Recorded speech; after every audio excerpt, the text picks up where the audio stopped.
Hasan, 27 tahun, dan istrinya Nur, 25 tahun. Mereka baru 1 bulan menikah. Mereka tinggal di sebuah kontrakan petak. Kehidupan mereka baik-baik saja. Hasan kerja di pabrik, sedangkan Nur mengurus rumah. Mereka mendapatkan kabar gembira. Setelah bekerja 3 tahun jadi karyawan kontrak, Hasan akan diangkat menjadi karyawan tetap. Mendengar itu mereka sangat senang. Akan tetapi Hasan harus pergi ke Jepang selama 6 bulan, sesuai aturan perusahaan. Meskipun begitu istrinya selalu memberikan semangat, Hasan pun mantap untuk pergi. Hasan akan pergi 2 minggu lagi setelah pemberkasannya lengkap. Mereka sepakat, selama Hasan pergi, Nur akan sementara tinggal bersama keluarga Hasan.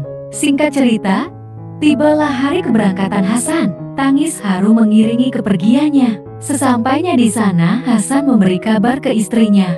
Hasan memulai kerja di sana penuh semangat, sedangkan Nur selalu menunggu kepulangan Hasan. Dia tinggal di rumah Hasan. Di sana ada kedua orang tua dan adik Hasan. Adik Hasan bernama Adi, 24 tahun. Dia adalah teman sekolah Nur dulunya. Ada rahasia antara Nur dan Adi yang tidak diketahui Hasan. Nur adalah mantan dari Adi. Mereka sempat berpacaran saat sekolah, tapi itu hanya masa lalu mereka sebelum menikah dengan Hasan. Nur juga sempat berpacaran dengan yang lain. Walaupun ada perasaan canggung, tapi mereka harus menjalaninya. Adi dan Nur berusaha saling menghindari, tapi terkadang juga dipertemukan oleh momen-momen ketidaksengajaan. Ada sebuah momen yang sangat tidak pas. Saat itu Nur sedang sakit. Dia demam tinggi. Ibu Hasan menyuruh Adi mengantar Nur berobat, karena Nur tak bisa bawa motor. Awalnya Adi menolak. Adi menolak dengan 1000 alasan, tapi ibunya tetap menyuruhnya mengantarkan Nur untuk berobat. Akhirnya keduanya berangkat dengan boncengan motor. Adi berusaha cuek dengan kondisi seperti itu. Nur yang lemas hanya bisa bersandar supaya tak terjatuh. Berada di kondisi itu, Adi mulai khawatir. Adi sangat berhati-hati dalam membawa motornya. Jangan sampai terjadi goncangan. Takut Nur jatuh. Mereka pun sampai di klinik dan mendaftarkan diri. Ternyata antrian saat itu sedang penuh. Mereka harus antri lama. Adi awalnya menyuruh Nur duduk mengantri sendiri. Namun melihat kondisi Nur, dia ragu. Dia akhirnya ikut menunggu di samping Nur. Nur yang lemas kembali bersandar. Adi sangat kikuk dengan kondisi itu, tapi mau bagaimana? Tak mungkin dia pergi. Meskipun berusaha cuek, tapi hati tak bisa dibohongi. Ada rasa yang masih tertinggal dalam hati. Sejam lebih keduanya menunggu antrian. Sejam lebih juga Adi rasakan dak-dik-duk tak karuan.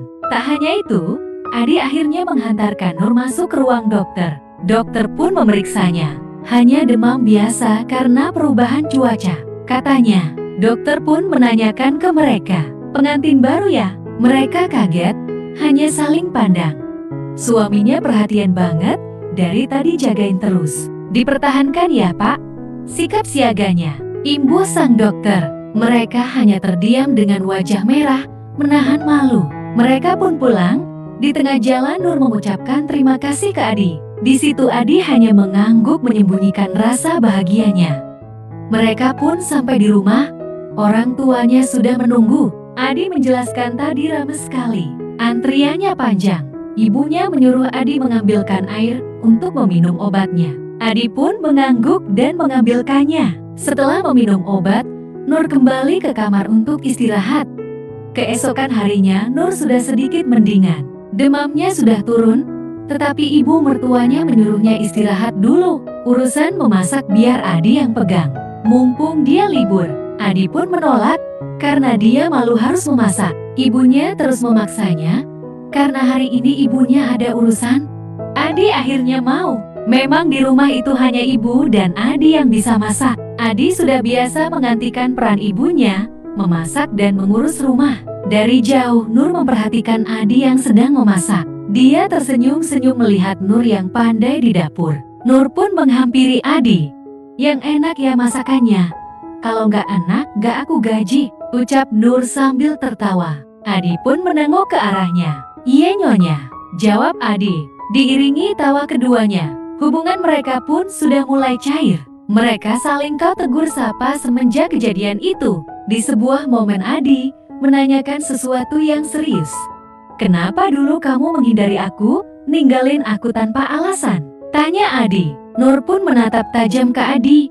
Dia mengingat masa-masa itu. Buat apa aku bertahan dengan orang yang jalan dengan orang lain? Jawabnya. Maksud kamu apa? Tanya Adi kembali. Aku melihat kamu jalan dengan Mauna, teman aku, ungkap Nur. Adi pun tertawa. Setelah mengingat kejadian itu, Nur pun kesal dengan sikap Adi itu. Kenapa kamu tertawa? Puas dulu nyakitin aku. Tanya Nur. Aku jalan dengan Mauni itu buat beli sesuatu. Tunggu di sini, ucap Adi. Adi pergi ke kamarnya, dan tak lama dia kembali duduk di dekat Nur. Aku pergi membeli ini, ucap Adi sambil membelikan cincin ke Nur. Ini buat Mauna? Tanya Nur dengan nada kesal. Baca, ada nama siapa di balik cincin itu, ucap Adi. Nur pun melihat nama di balik cincin. Nur dan Adi, tulisan di balik cincin itu. Nur pun kaget melihatnya. Dia terdiam. Dia meneteskan air matanya. Perasaan mengalir begitu berkecamuk di hatinya. Dia teringat masa-masa dia menyakiti hati kekasihnya dan temannya. Maaf, baru sekarang aku bisa kasih itu, ucap Adi sambil berdiri meninggalkan Nur. Nur pun menghampiri Adi ke kamarnya. Dia menangis dan meminta maaf. Adi pun mengangguk tanda memberi maaf kepada Nur. Momen haru inilah yang merubah segalanya. Nur yang terbawa suasana memulai kegiatan kreativitas berkreasinya. Dia menyalurkan kreativitas yang telah lama ditinggalkan. Dengan momen dan situasi yang pas, kreativitas itu mengalir. Menciptakan kreasi kreatif. Dengan penuh semangat, Nur melaksanakan kegiatan kreativitas berkreasi itu tanpa rasa lelah. Kreasi kreatif itu terus dikerjakan hingga Nur menyelesaikan kegiatan kreativitas itu dengan hasil maksimal. Setelah itu, Nur bergegas kembali menuju kamarnya. Semenjak saat itu, kedua makin akrab. Mereka berkomunikasi di WhatsApp, membuat janji di luar rumah, dan mereka akan saling diam saat di rumah. Meskipun Nur merasa bersalah, tapi dia masih melanjutkan hal itu. Sampai Hasan pulang pun kejadian itu terus berlanjut. Keduanya berada di posisi yang salah.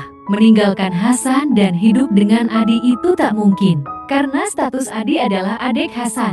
Tapi Nur tak mau kehilangan Adi seperti dulu. Adi pun berpikiran sama seperti Nur. Akhirnya mereka sepakat untuk berlanjut seperti ini. Selesai.